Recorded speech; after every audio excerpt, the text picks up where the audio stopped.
Hi, I'm Ron Magill, and I want to welcome you back to Zoo Miami. As we all know, there have been a lot of changes in our world that make up our new normal. So, in an effort to familiarize you with what you'll see when you come back to the zoo, I'm going to highlight some of the changes we've made here, so you can rest assured that we have done everything we can to keep you, our staff, our volunteers, and of course the animals safe. So let's get started.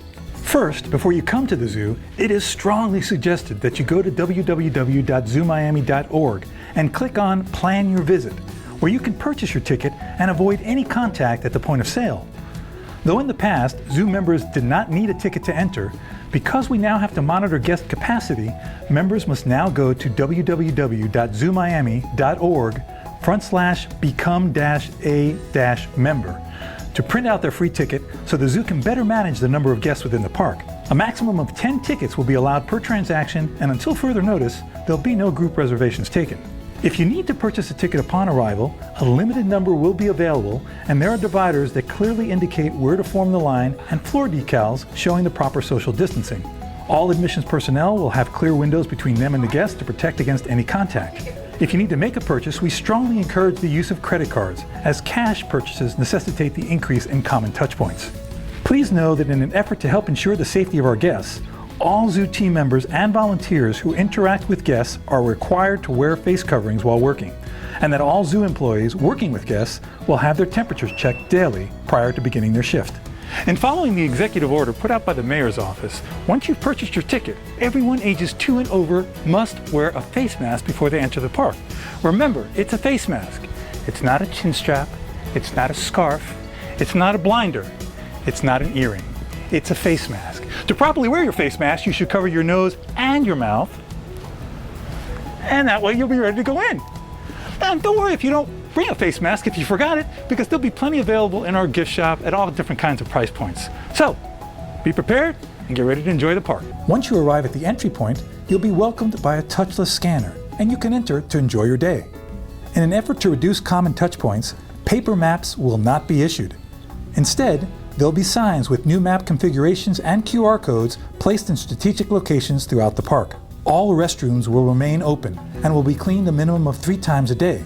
Other high-touch areas, such as door handles, railings, tables, chairs, and benches, will be cleaned throughout the day by roving staff. In addition, there'll be hand sanitizer dispensers placed throughout the park.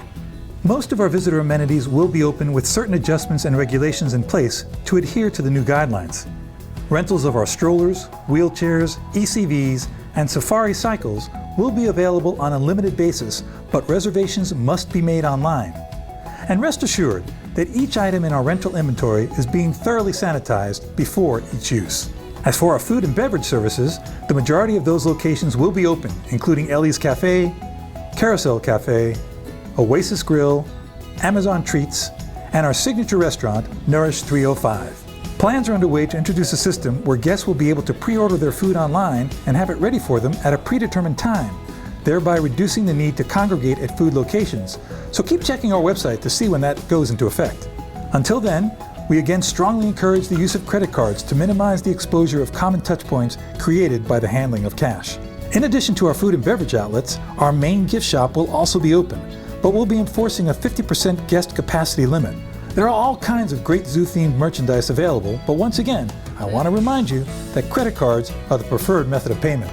Be sure to bring your refillable water bottle, as there are several water bottle filling stations throughout the park that will allow you to fill your bottles, since the drinking spouts at the fountains will be disabled.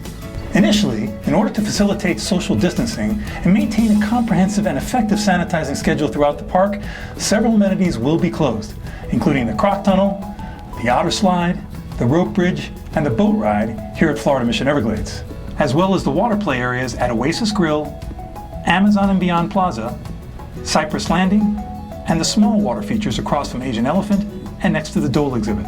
The playground areas at Oasis Grill and Amazon and Beyond will also remain closed, along with the carousel and the monorail. Initially, tramp tours, amphitheater presentations, keeper talks, animal encounters, animal feedings including giraffe, rhino, camel, and parrot, as well as the Fun Factory, Asian River Life, and the amphitheater presentations will be closed. But we expect to be phasing them in relatively soon when it's operationally viable. So again, be sure to check our website for the most updated status. Once reopened, the tram will have alternate row seating as well as a strict sanitizing protocol, with the health and safety of our guests being the main priority. In an effort to maintain social distancing and avoid congestion, several exhibit areas have been converted to one-way paths. These include Florida, Mission Everglades, the Wings of Asia Aviary, Critter Connection, where the Wacky Barn will remain closed, and Amazon and Beyond, where the Cloud Forest and Flooded Forest buildings will be held to a 50% guest capacity. Well, that about covers the changes and adjustments that are now part of our new normal. I know it sounds like a lot to digest, but I know that you can handle it while still enjoying this beautiful park. The key thing to understand is this: the main reason we're doing it is safety. The safety of you, our guests, the safety of us, the workers, the volunteers, and of course the safety of the animals. So the bottom line is, come out, enjoy this park, enjoy the things that it offers. I don't think you'll be disappointed. Peggy, are you happy to see people come back to the zoo? I think she is.